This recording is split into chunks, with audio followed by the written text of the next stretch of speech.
topic and the theme for today is web of life.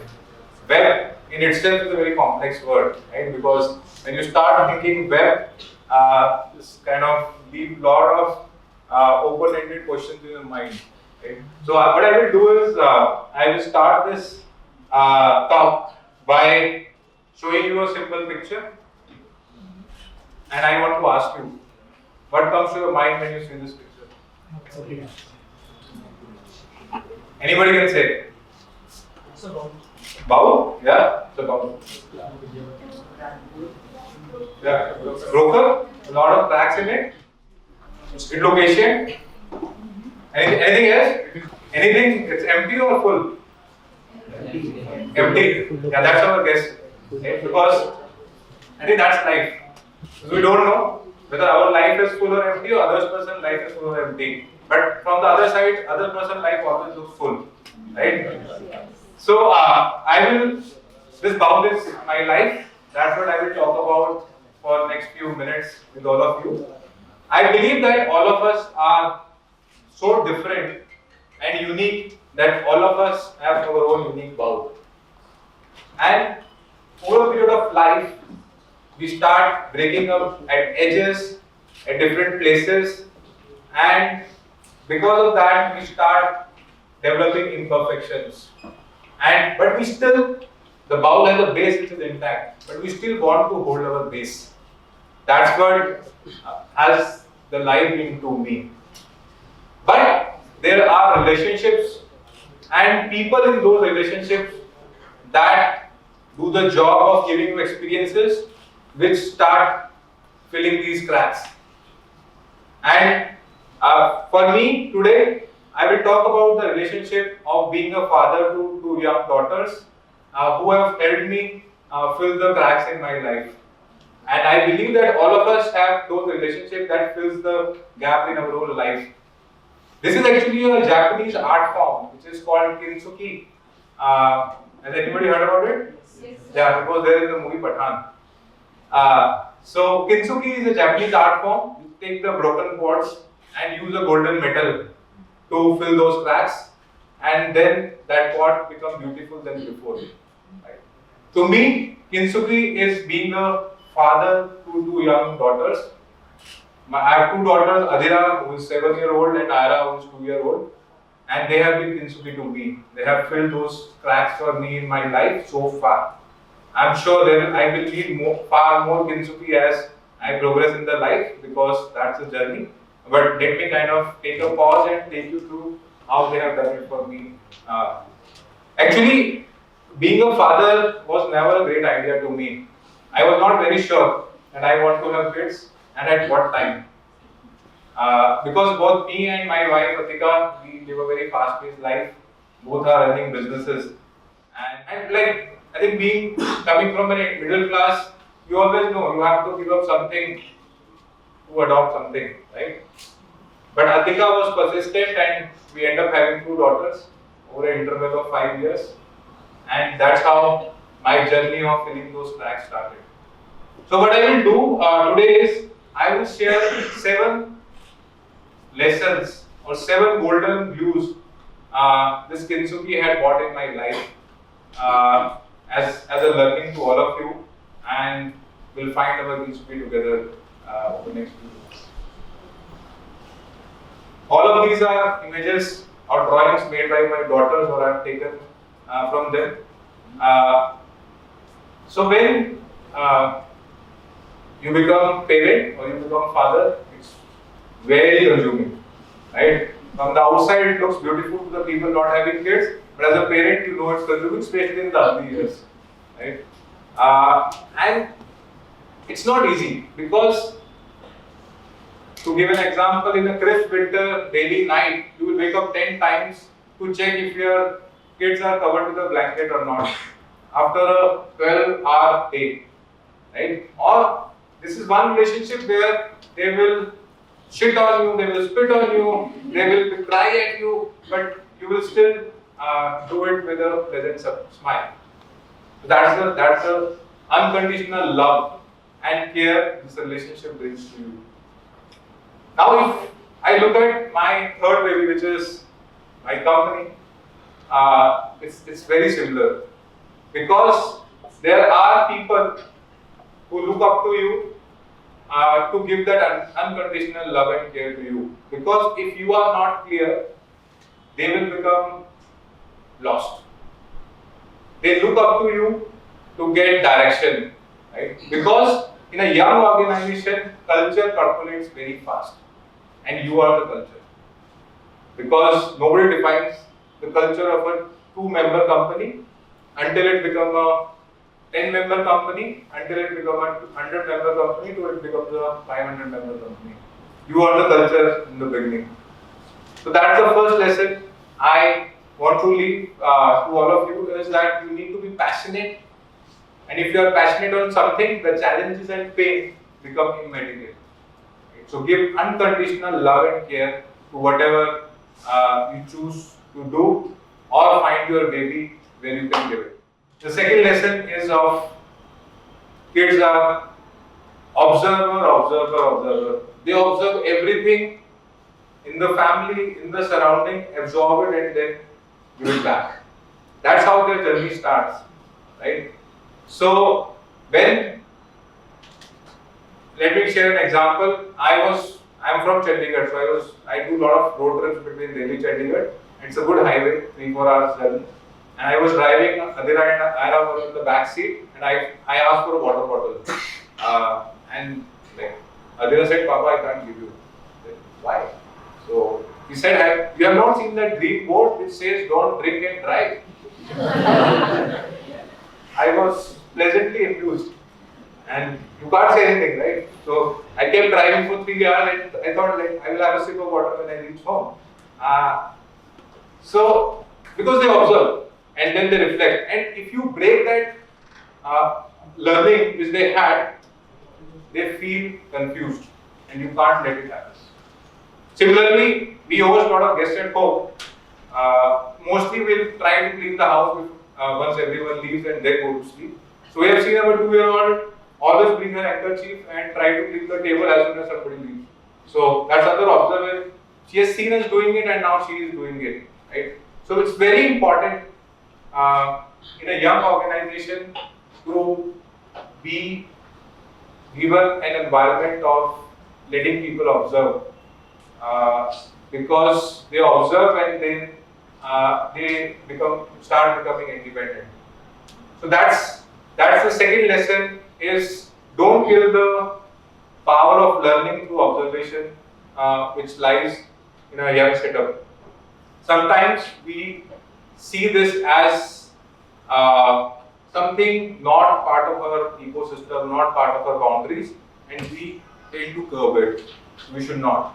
That's the personal learning to me. Coming to the third lesson, this is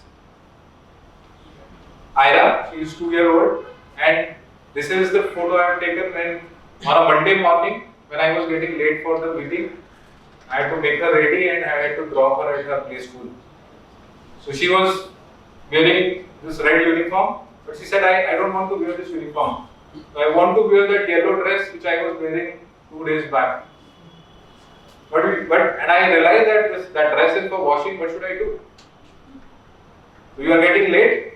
She is getting late. You have a meeting, and she is throwing tantrums. So what are the options? You will get angry. You will shout. You will not slap, but you will shout. You will force her to wear this only and go, right? Or I think there is second option is to just kind of try to make her understand and listen to her until she realizes that there is a logic I have to make her wear that and she can wear the other dress some other day. Right? So, and patience leads you to empathy.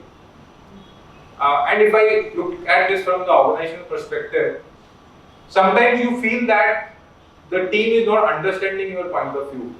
But there is a reason, because they don't know the full picture. You always expect people to reciprocate the way you want. But until you give them the full picture, to make them understand, you will not see a reciprocation that's healthier for everyone. That's the third lesson I've learned through my Kintsugi. So mostly Whenever I come home after 10-12 hour work day and 1 hour drive, my office is in Gurgaon, I live in Delhi. You are tempted to take off your phone, and kids are tempted to jump on you. So mostly Ira will jump on your lap, and I'm always tempted to check what has happened in the last 1 hour. What happened to sales? Some email, कुछ bump तो नहीं फटा कहीं पे? So always kind of tempted to check your phone. But I think my kids have made me realize that when they are with me, I need to be mindful of their presence. I need to give them quality time. That's very important. And in the current environment where we all are kind of overloaded with information, a lot of battles happening at the same time, we lose track of it. So this applies to my business when I'm sitting in a meeting or talking to we don't have a lot of pedigree, or from top B schools we have very raw talent and let them fly and take large roles in the organization. So if you are not mindful in their presence or hearing them out or helping them build their ideas, you will always feel that you are losing an important person or an important idea or an important occasion. So mindfulness is very important, especially when you are with young people, with your kids, and building a large organization. So this is, again, one of the morning I was just passing by Adira, my elder daughter, and this is what she has made in her notebook. So I first thought that she was just kind of doing random scribbling, but then I stopped and then saw what she has made. So, and actually, but this is me as per her dad, mom. This is our businesses, and this is Ira, younger one, and this is Adira, the elder one. This is how kids see our life.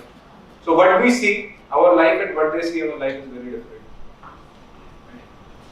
So, like, I was shocked. So I thought that we do everything for them. They are our life.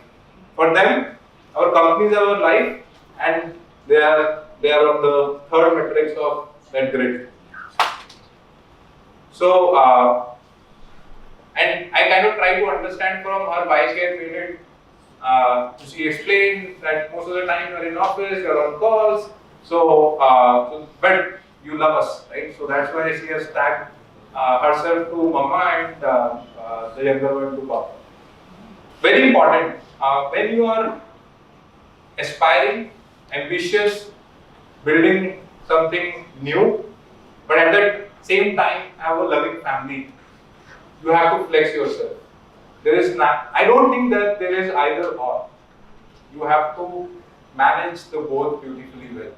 And I've seen this in my company. When you are building the business and there are a lot of young people joining the family, because you are building everything. You are building processes, systems, and kind of bringing a lot of people. You have to give them space to make them feel part of the family so that they thrive and become successful. For that, you have to flex, and a greater degree of self-awareness is required to do that. I think everybody talks about this. The sixth learning I have is you are sitting on a couch on a Sunday, you thought that today is off, I will have some relaxed time, and suddenly somebody jumps on you. And you realize your neck has moved from like almost 180 degrees because your daughter is practicing 5 little monkeys jumping on the bed and you are the bed. So, but yeah, I think it's fun, right? Because you become part of what they love. But for that, you need to be healthy yourself. Otherwise, that jump could have led to a neck sprain and any kind of auto action for a lot of days. Or you are in Cambodia, Angkor Wat, which is a big temple complex where you can spend 5-7 days, but your daughter decides not to walk and you have to carry her on your shoulders for 4 days. Right? So there are two options: either sit in the hotel or just kind of be with them and enjoy the thing. So, as you live a fast-paced life, you are building something. Taking care of your health is very important. And when I say health, it's both physical and mental health. that kind of will define the bliss you will have in the life. Success will come, but the bliss in the life will come if you are living a healthy life, because you start enjoying every small moment in your life a lot more than you imagine. The last learning is, as a parent or as a father, and typically Indian fathers are very protective, and especially when you have daughters, you become extra protective, right? Where you want, don't do this, don't eat this, don't make the wall dirty, don't play in the sand, don't go out alone. So many don'ts you want to do, right? Because you feel that it's your responsibility. But the beauty lies in making yourself as a father, as a parent, increasingly indispensable to them. That's how they will become what they should be. Right? You can't have your shadow on their life and then believe that they will do something amazing. Similarly, in the organization, when you are working with a younger talent, if you allow them to fail, you allow them to take a risk, you allow them to bring the bad news first, then the good news, you are building that culture. That's something has been an amazing learning for me to my kids, is how do we make sure that we are making kids, young talent, increasingly independent and letting them choose. Only then you will create a breed of more successful, happier entrepreneurs, people, professionals, or even kids. So this has been my 7th learning or my 7th Kintsugi. So this is how this broken bowl has been filled by the golden metal in my life. But this will not stay the same, because as I will progress in life, or as a family will move, or as an organization will move, you will see kids will become far more independent, or they will start getting influenced a lot more by their friends, peers, or a lot of social media, a lot of content they consume than us. Right? Or as an organization, as we will grow, you will see a lot of experienced people will start joining the organization. So the statement "you are the culture" may not stay true, because everybody wants to bring their own colors and paint the canvas. Right? But the foundations of building that culture, building that joy, building that connect, building that respect, building that trust will stay forever. So this has been my Kintsugi in life, and I will urge all of you to find your Kintsugi, your baby, so that you live a blissful life and a successful life. Thank you.